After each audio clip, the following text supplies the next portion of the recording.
Chers amis téléspectateurs de Tandem TV, bonjour, je suis ravie de vous retrouver pour un nouveau numéro de 50 nuances d'antisémitisme, toujours accompagné par mon acolyte, mon binôme, celui qui défend Israël plus vite que son ombre, j'ai nommé mon ami Pug Tim Laribo. Bonjour Pug.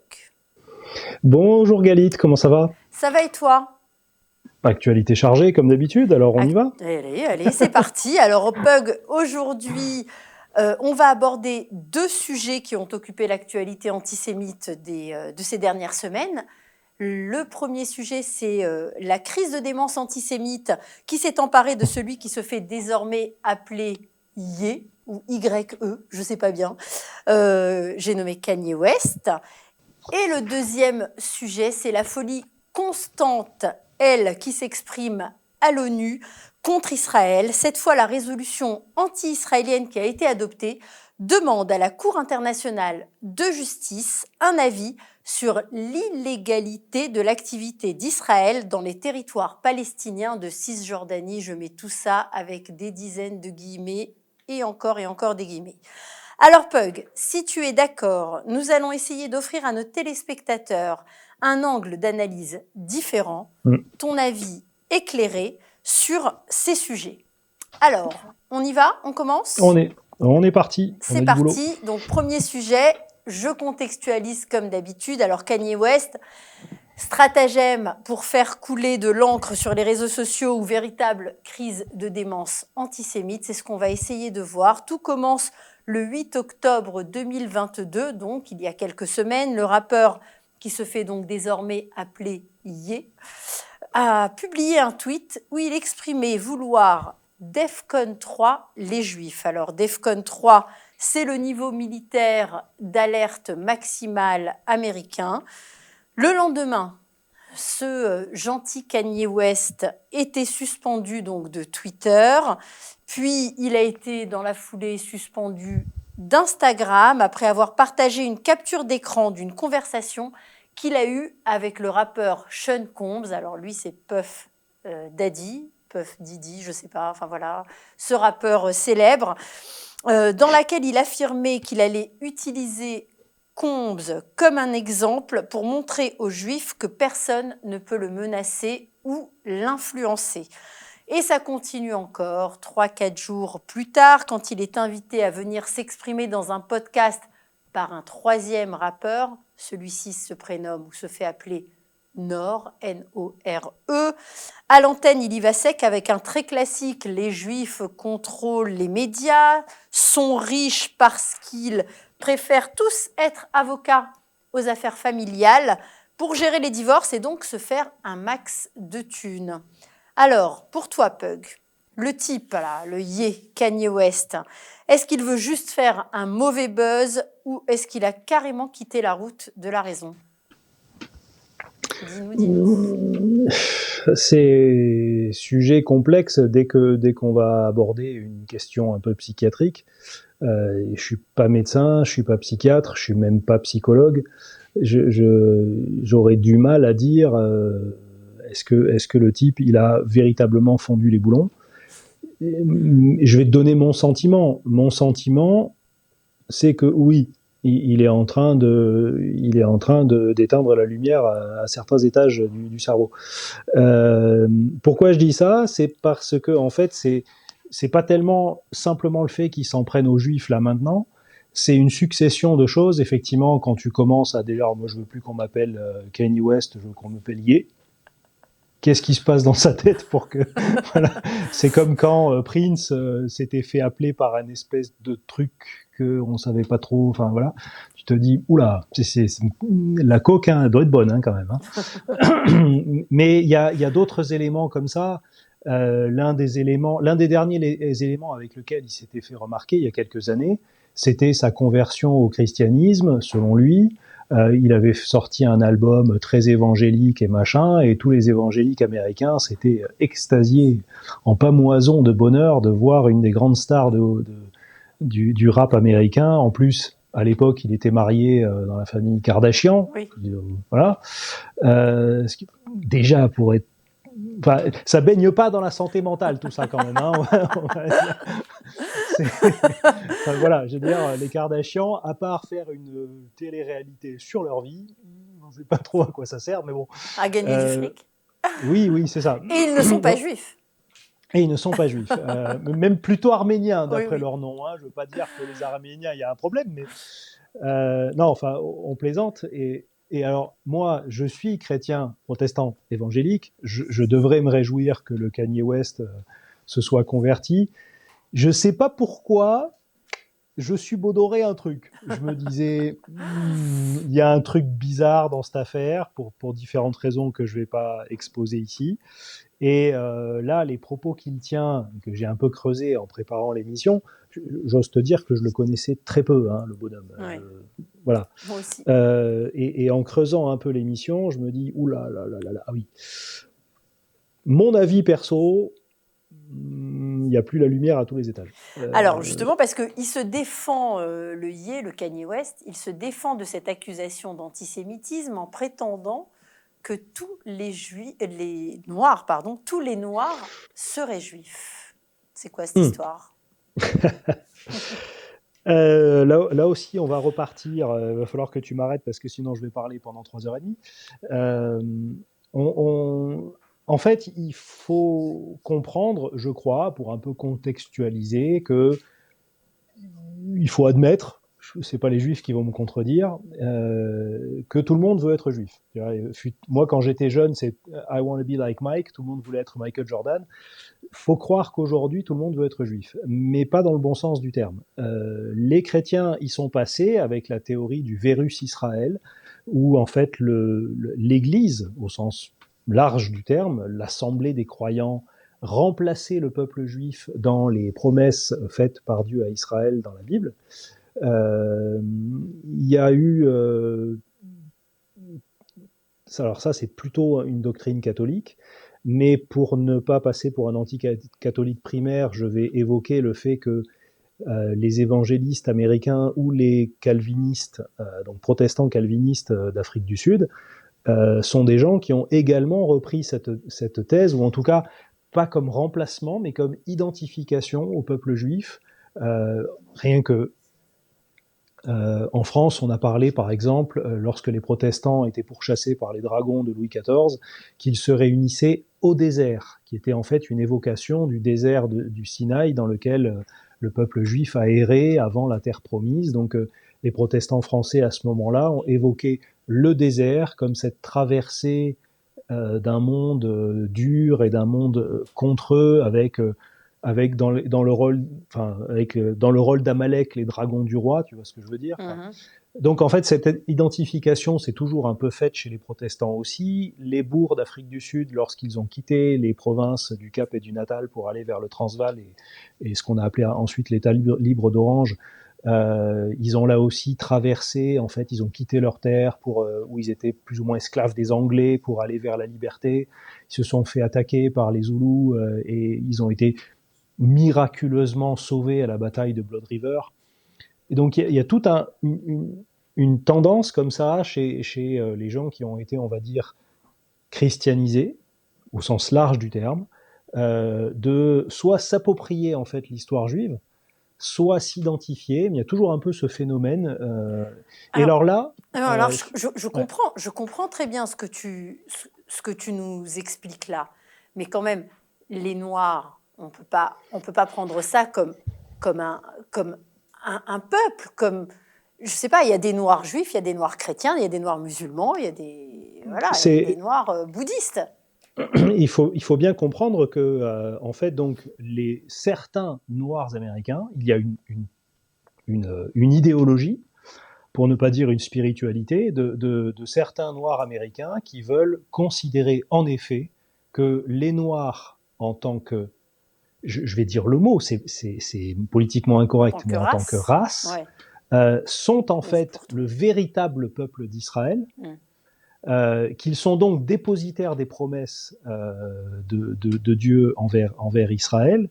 Juste ceux qui seraient aux États-Unis, non, parce que là, le ridicule, il est quand même... Non.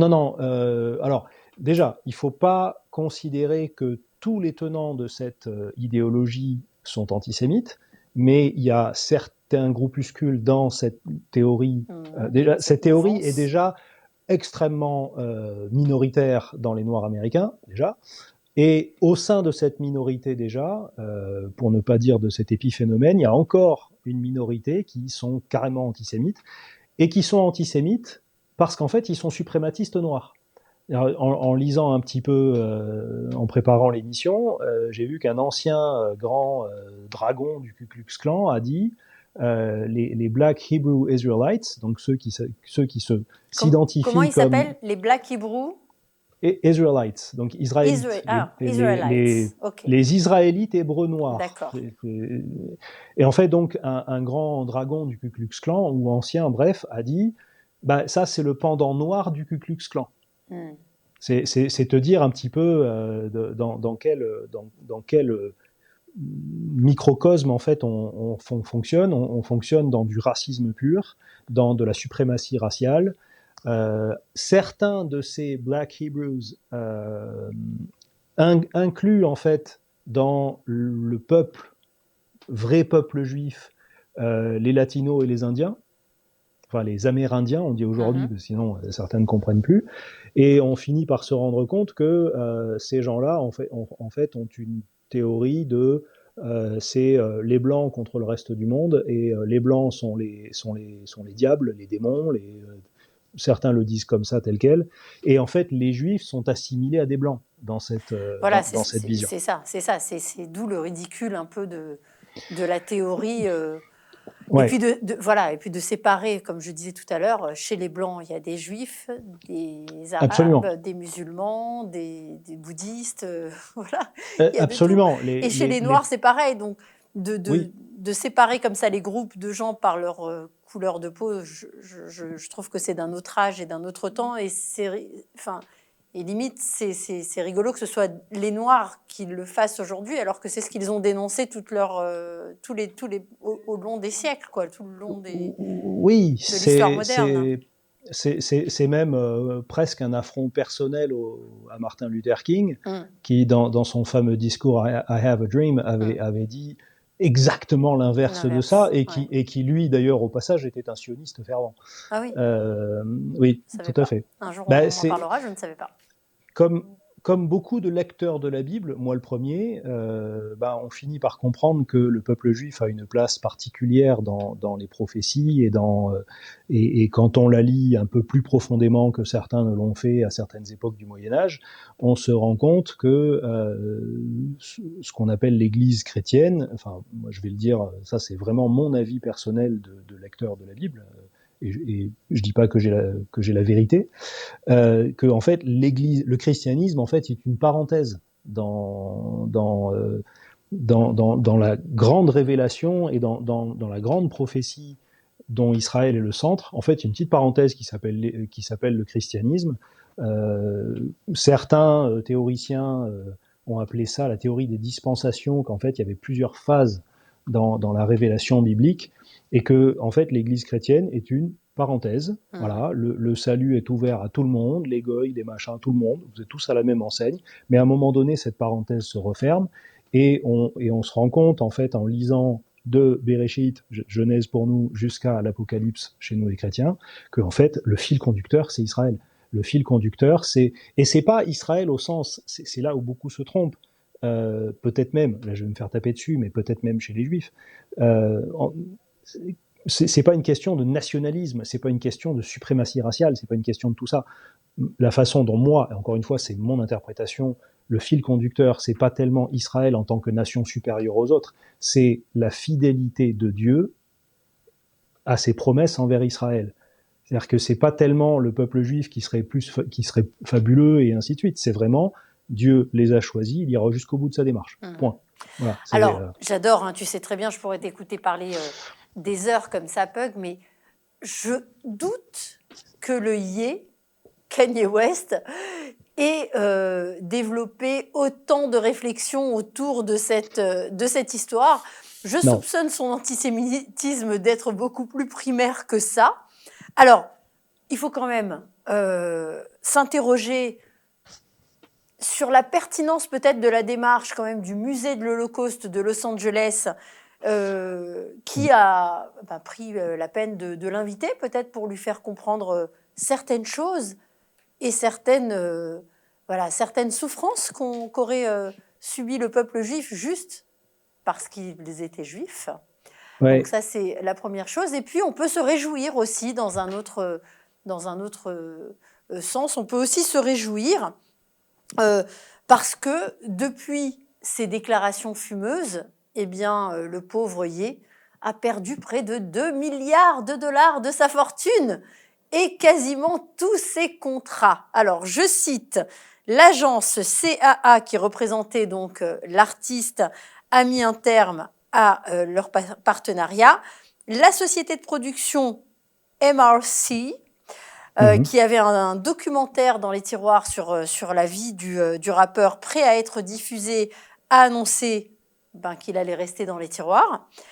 Harry Emmanuel, président de l'agence Endeavor. Alors Harry Emmanuel, on peut supposer qu'il a des origines juives, le monsieur, a demandé aux entreprises de rompre tout lien avec toutes les entreprises qui avaient des contrats, tout lien commercial avec Kanye West. Il a dit: ceux qui continuent à faire des affaires avec Kanye West donnent à sa haine mal avisée un public. Et il ne devrait y avoir aucune tolérance où que ce soit pour l'antisémitisme de Kanye West. Donc la marque Balenciaga a mis un frein à la collaboration. Et Adidas, avec, il faut le signaler quand même, un peu de retard, puisque ce n'est que 3 semaines après les déclarations de Kanye West qu'Adidas a rompu donc les liens et le contrat. Une collaboration qui durait depuis quand même 2014 et qui a permis donc à l'artiste de devenir milliardaire et qui le voit donc amputé de ces 2 milliards. Il faut aussi quand même signaler, et ça c'est quand même triste, que sur un des ponts les plus fréquentés de Los Angeles, on a pu voir des manifestants d'extrême droite, ou en tout cas en accord avec les déclarations de Kanye West, brandir donc des banderoles. Kanye West a raison à propos des Juifs et qui invitait les automobilistes qui passaient et qui étaient d'accord à klaxonner. Ouais. Voilà ce qu'on peut dire sur ce type. Alors, d'après toi, il a quitté la route, c'est psychiatrique, c'est pas... Oui, il y a quelque chose pour moi de psychiatrique parce que effectivement le type comme j'ai dit, Kanye, machin, il est dans les Kardashians, ce qui est déjà pas mal. Il se convertit, puis tout d'un coup il devient. Alors c'est pas qu'il devient antisémite parce que tu vois, tu soulignes que le contrat avec Adidas a commencé en 2014. En préparant l'émission, je me suis rendu compte qu'il y a des traces chez Kanye West de propos antisémites en 2013. Ah oui, quand même. Qui visiblement sont passés à la trappe. En fait, il faut comprendre aussi que tu disais qu'il n'a pas peut-être eu le temps, ou en tout cas, il n'a pas développé toutes ces théories. Non, certainement pas. Par contre, il est bien entouré. C'est-à-dire que il est assez bien entouré, notamment par Louis Farrakhan, fondateur des Nation of Islam, donc les descendants de Malcolm X, et qui sont Farrakhan est très, très connu aux États-Unis pour son antisémitisme. Les Nation of Islam sont très connus pour leur antisémitisme. Tout ce petit monde, et on a le même chez nous avec Dieudonné, véhicule cette idée que les Juifs ont été les principaux marchands d'esclaves, ou en tout cas qu'ils ont eu une puissance particulière dans l'esclavage dans la traite négrière. Ce qui est quand même assez comique, c'est d'entendre des gens qui se prétendent Nation of Islam prétendre que les Juifs sont les principaux esclavagistes, parce que les Blancs se sont jamais aventurés à l'intérieur des terres. Hein. Ils achetaient les esclaves aux marchands arabes, musulmans. Faut remettre, et ça, il n'y a pas que moi qui le dis, il y a des historiens musulmans qui le disent. Ce que je reproche, ce qui est pour moi dramatique dans tout ça, ce serait n'importe qui, on s'en fout. Le problème, c'est, comme tu le dis, quand quelqu'un comme ça se permet des trucs pareils, on a une banderole sur un pont qui dit « Kanye is right », et on se rend compte que ça fait boule de neige, ou alors ça ouvre le clapet de la marmite.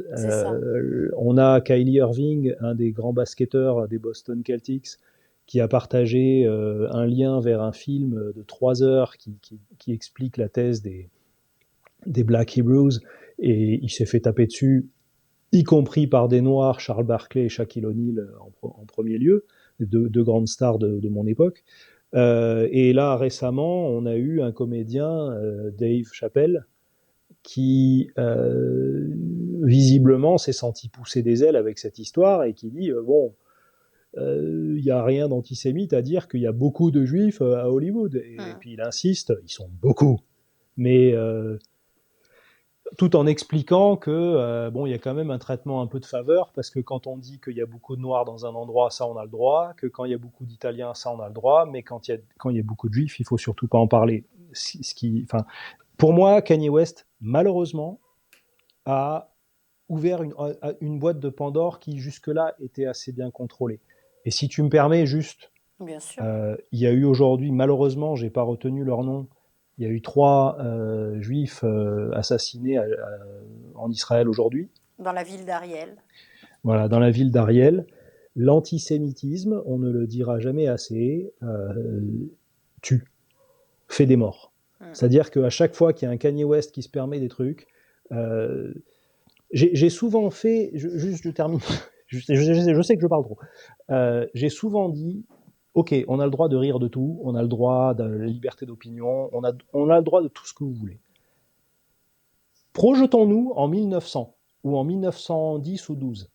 1900-1905 plutôt, en Allemagne ou en Autriche. On est dans un bar, on est ensemble, on rigole, on fait des blagues. On fait des blagues sur les Noirs, sur les Belges, sur les Portugais, on fait des blagues à n'en plus finir, tout le monde rigole, et on fait des blagues sur les Juifs.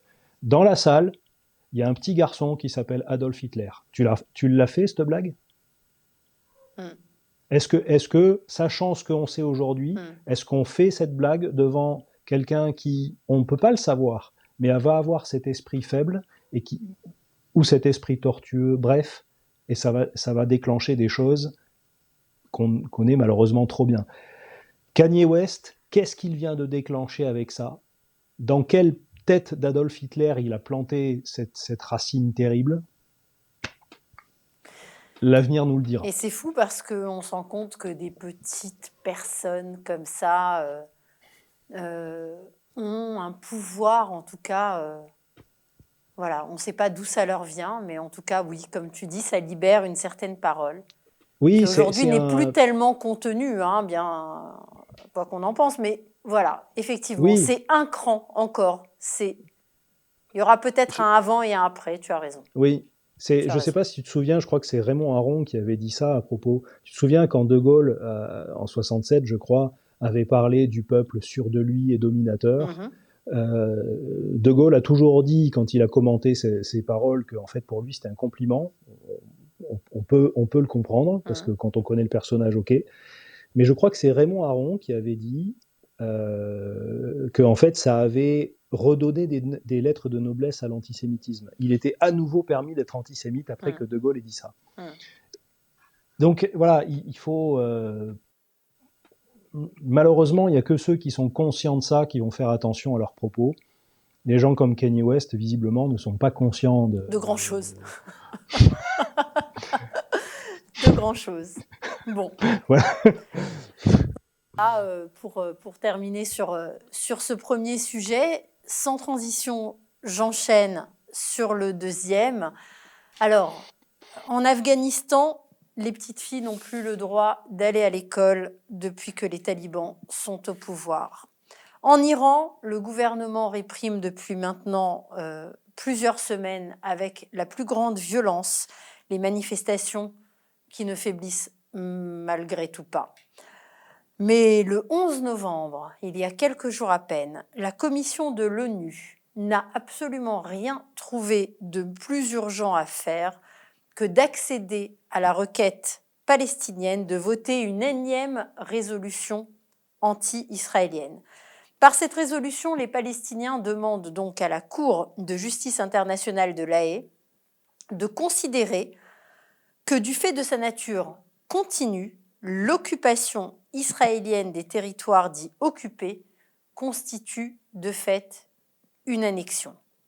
98 États ont voté pour, 17 ont voté contre et 52 se sont abstenus.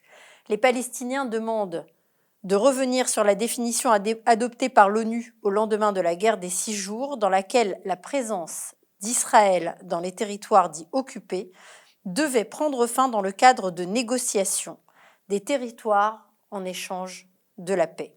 Les Palestiniens estiment que la situation sur le terrain équivaut à une annexion et demandent au tribunal international de statuer sur l'attitude à adopter vis-à-vis d'Israël en termes de sanctions, de boycott et autres mesures opérationnelles. Alors les Israéliens ont bien essayé de faire pression sur le secrétaire d'État américain Anthony Blinken afin que les États-Unis utilisent donc leur droit de veto et leur poids au sein de l'ONU pour qu'une telle résolution ne soit pas présentée. Mais à Washington, on a fait preuve de peu d'enthousiasme à ce sujet pour fournir quelques efforts dans ce sens. Finalement, la résolution a été adoptée. Ce qui est intéressant d'observer, et là, Pug, ton analyse nous intéresse, ce sont les pays qui ont voté pour. Alors, parmi eux, on trouve la Belgique, la Turquie, le Maroc, l'Égypte, la Jordanie, l'Irlande, la Pologne et, cerise sur le gâteau, l'Ukraine. La France, quant à elle, s'est bien évidemment abstenue, donc no comment. Alors, on peut se demander si l'ONU est un organe fondamentalement antisémite, bien sûr, mais ce qui est aussi intéressant, c'est d'analyser pourquoi des pays comme l'Ukraine peuvent voter pour, pourquoi le Maroc, avec qui les relations sont en très bonne voie et sont vraiment aujourd'hui meilleures que jamais, ont voté également pour. Et là, Pug, c'est ton analyse vraiment qui m'intéresse. Alors, je l'ai sous les yeux. La Résolution. La résolution, merci. Il y en a pour combien de pages déjà? Il y en a pour 9 pages. Alors, c'est super intéressant justement d'avoir ça sous les yeux et de décrypter un petit peu. On parle déjà donc d'une résolution proposée dans le cadre d'un comité spécial sur la politique et la décolonisation. Donc, déjà, on est bien orienté. C'est l'objet numéro 47 sur l'agenda de ce comité pour sa 77e session. Et le contexte, le titre, en fait, le contexte dans lequel le chapitre, quelque part, dans lequel cette résolution est proposée, c'est les pratiques israéliennes et les activités de colonisation qui affectent les droits du peuple palestinien et d'autres Arabes des territoires occupés. Très intéressant. En fait, ces gens-là parlent aussi des Arabes dans le Golan. Alors déjà, c'est pas l'Assemblée générale de l'ONU, c'est pas le Conseil de sécurité de l'ONU, c'est un sombre comité déjà politisé et déjà, on le voit bien avec le terme de décolonisation, il est politiquement orienté. C'est ça, c'est-à-dire qu'il faut spécifier que cette résolution, pour être définitivement adoptée, doit être ratifiée par l'Assemblée générale de l'ONU. Oui, alors, et il faut aussi comprendre que il y a chose que beaucoup d'antisionistes n'arrivent pas à comprendre, ça leur sort par les yeux, il y a les résolutions contraignantes et les résolutions non contraignantes. L'écrasante majorité des résolutions de l'ONU sont non contraignantes. Tout simplement parce que, en fait, si les résolutions de l'ONU étaient toutes contraignantres, eh ben, nous serions... Non ? Oui, alors non, c'est pas ce que je voulais dire. Ce que je voulais dire, c'est que en fait, ça voudrait dire de facto qu'Israël n'est pas souverain, que la France n'est pas souveraine, que les États-Unis, le Canada, personne n'est souverain, que tout se décide à l'ONU, et que quand l'ONU décide de péter de travers, dans mon petit coin de Béarn, je pète de travers parce que l'ONU a décidé. On est quand même dans une vision de la démocratie et des nations un peu héritée du 19e siècle, où les nations sont souveraines, les peuples sont souverains au sein des nations, et donc, les Nations Unies discutent entre elles, font des résolutions, votent à main levée pour savoir qu'est-ce qui serait bien de faire, et ainsi de suite, mais seules quelques-unes sont contraignantes, et elles sont contraignantes, c'est-à-dire que l'ONU va agir, s'oblige à agir et à intervenir, dans des cas bien précis que j'ai pas forcément en tête, mais ça se passe au Conseil de sécurité, ça se passe évidemment avec l'accord des 5 membres permanents du Conseil de sécurité, et ce sont des cas typiquement de génocide, de guerre à visée génocidaire, destructrice, ainsi de suite, des crimes contre l'humanité. Enfin, il faut qu'il y ait vraiment une urgence humanitaire assez particulière et très caractérisée pour que des résolutions du Conseil de sécurité de l'ONU soient contraignantes. Autrement dit, pour faire simple, ça, je peux le lire, et ensuite je peux le mettre sur le rouleau dans mes toilettes.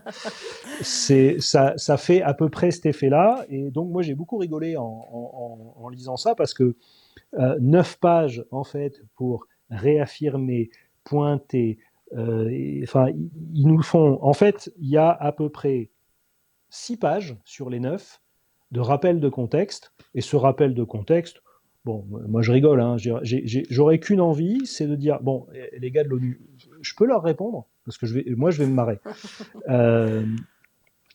On nous parle de là, tout d'un coup, ils parlent plus des frontières de 67, ils parlent des lignes d'armistice de 49, à croire qu'ils m'ont écouté. On nous parle qu'il faut absolument empêcher, il faut pas mettre de barrières dans ce territoire, mais il faut respecter les frontières, ou en tout cas les lignes d'armistice, ce qui est quand même assez incohérent. C'est un déplorant, je l'ai surligné, déplorant le fait de garder les corps de ceux qui ont été tués. Les Palestiniens disent c'est pas normal que les Israéliens gardent les corps des gens qui nous ont tués. Pardon, mais vous plaisantez ou quoi? Il y a combien de soldats israéliens dont vous avez jamais rendu les corps, les gars? C'est du délire. Bon, tout ça pour dire, effectivement, pour rester poli, ça fait du PQ. Bon, j'aurais dû l'imprimer sur du papier plus doux, parce que c'est un. Mais quand même, mais vu tout ce que tu nous dis là, Pug, ils sont quand même pas débiles, ou alors ils sont foncièrement antisémites, parce que pour qu'il y ait autant de personnes qui travaillent sur ce genre de texte, autant de gens qui votent pour ce genre de résolution. Attends, on a dit quoi tout à l'heure? On a dit 98 pays qui ont voté pour la résolution.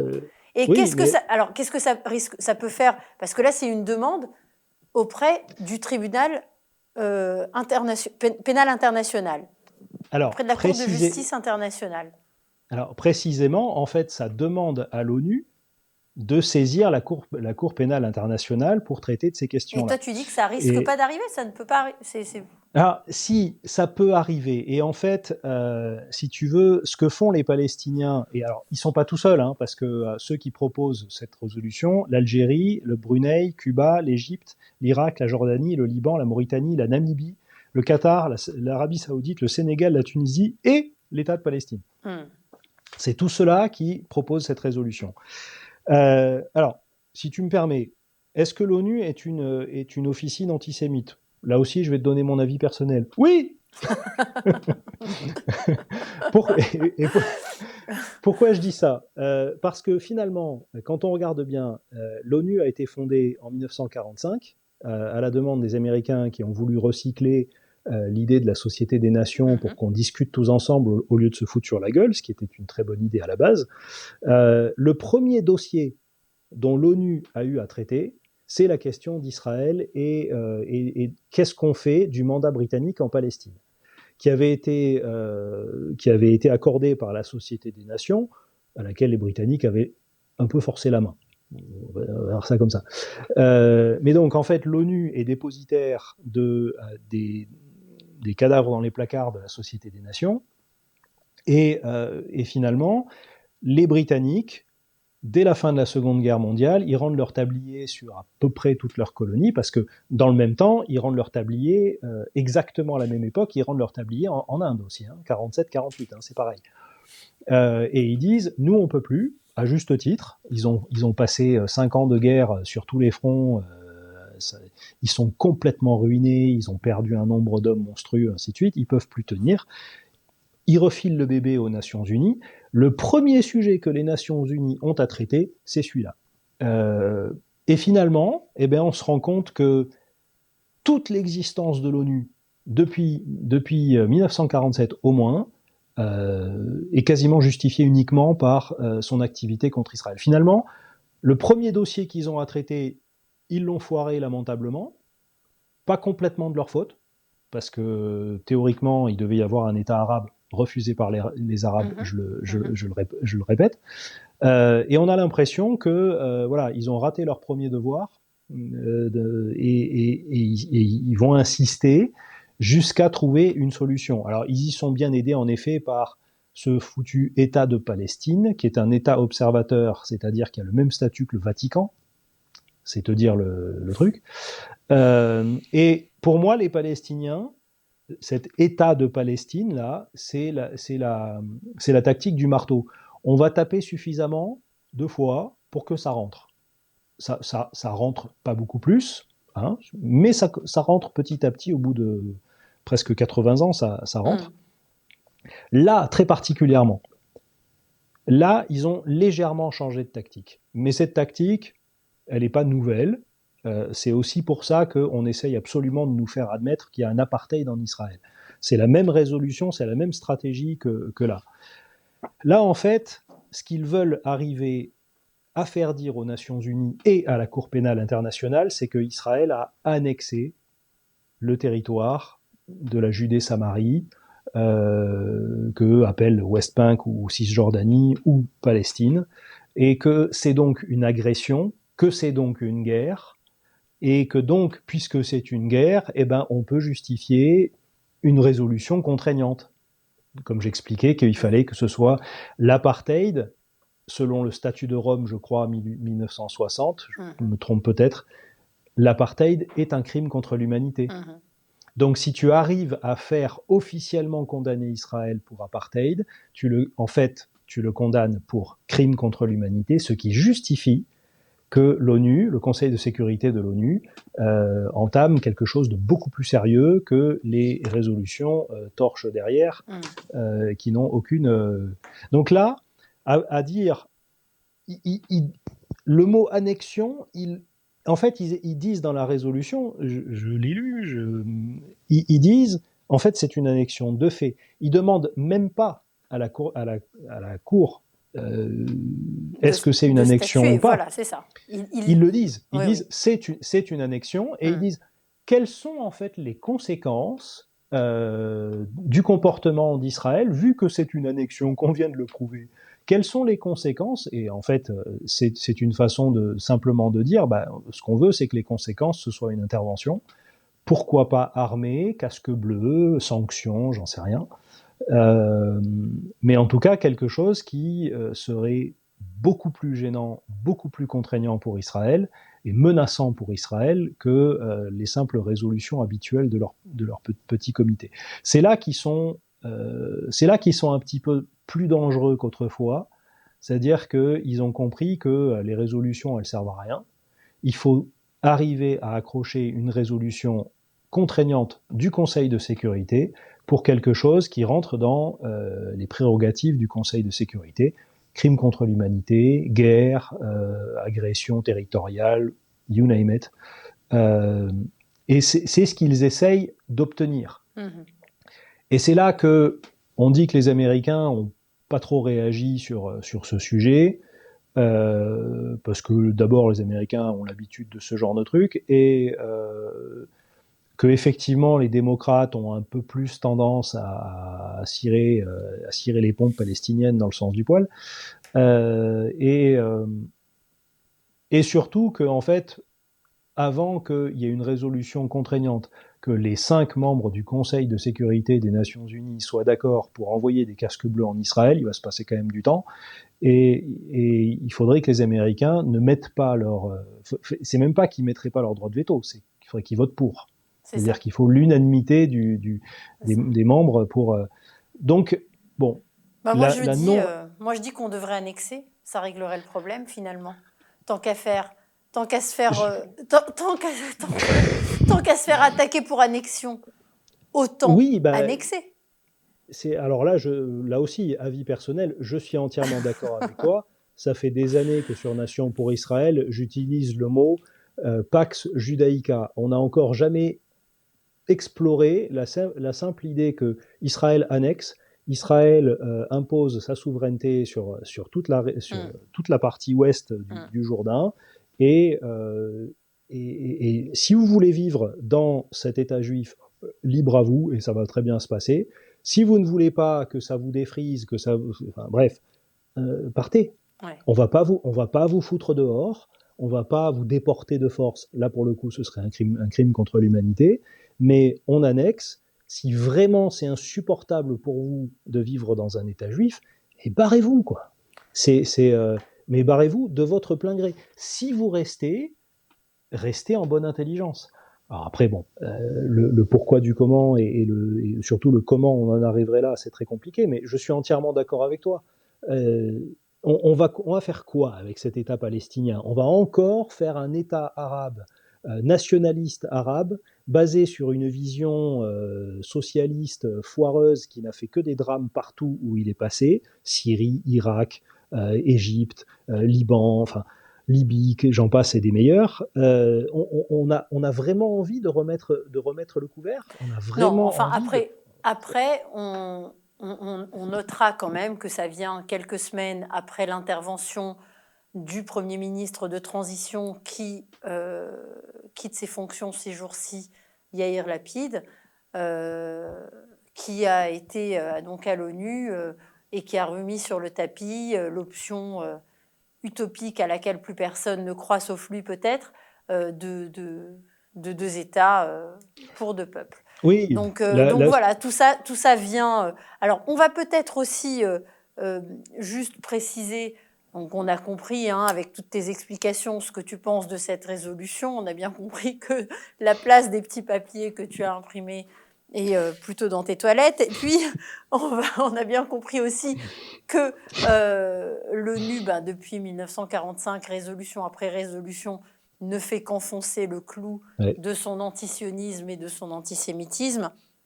On va quand même spécifier que malgré tout, même si les États-Unis n'ont pas fait énormément d'efforts pour freiner cette résolution, ils ont voté contre avec l'Allemagne, le Canada, la République tchèque, l'Australie, l'Autriche et l'Italie. Donc ça, c'est quand même des pays qu'il faut saluer. Comme je le disais tout à l'heure, la résolution doit maintenant passer devant l'Assemblée générale des Nations Unies afin d'entrer en vigueur. Et puis certains diplomates israéliens estiment que le vote de cette résolution est pour certains pays un message qu'ils ont voulu envoyer au nouveau gouvernement israélien qui se forme ces jours-ci, avec le retour de Benjamin Netanyahou à sa tête, notamment en mettant en garde contre les éléments les plus à droite qui le composent, comme Itamar Ben-Gvir, qui est devenu pour certains pays étrangers l'extrémiste de droite.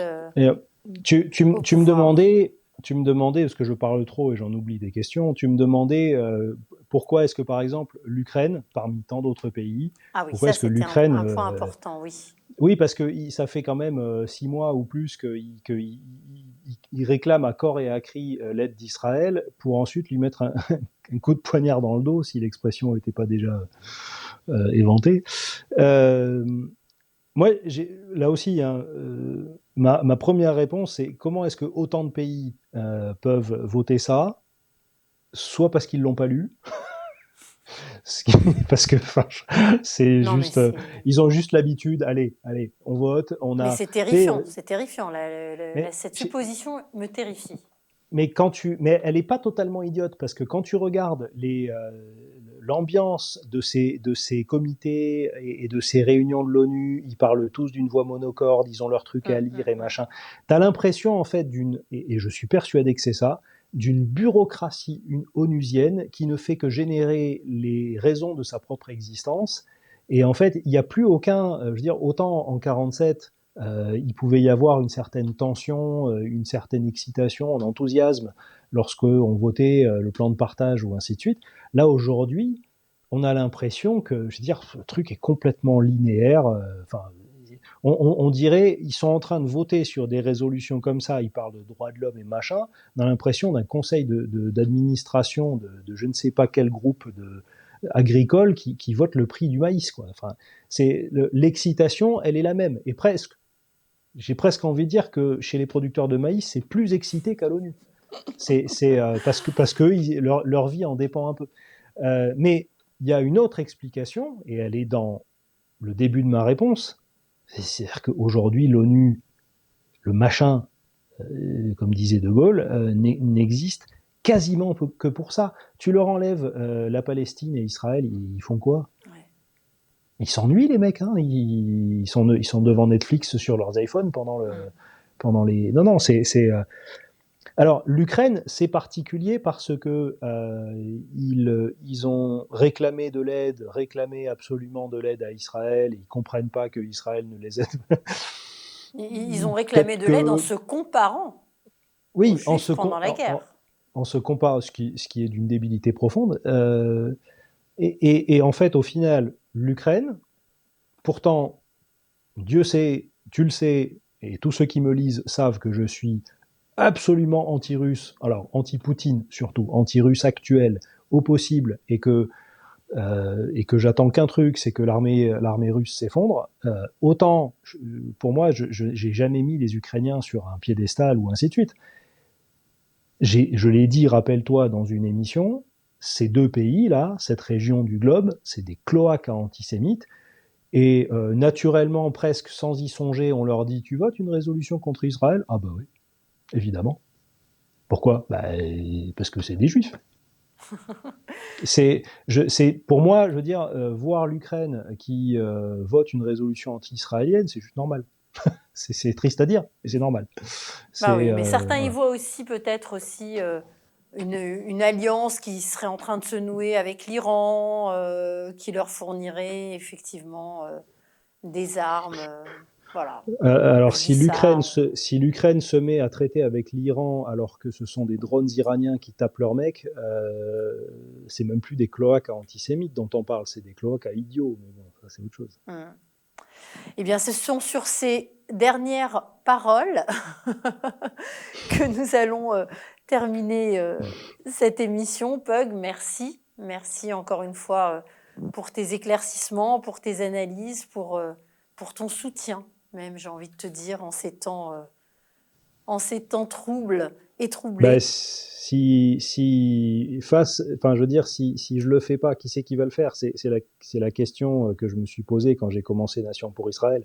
Regarde, on a des Kanye West qui déclenchent n'importe quoi. Si moi je passe ma vie à attendre qu'il y ait quelqu'un de brillant et grand et de notoriété publique qui est juif, j'attends toute ma vie. Donc non, c'est à chacun d'entre nous d'agir.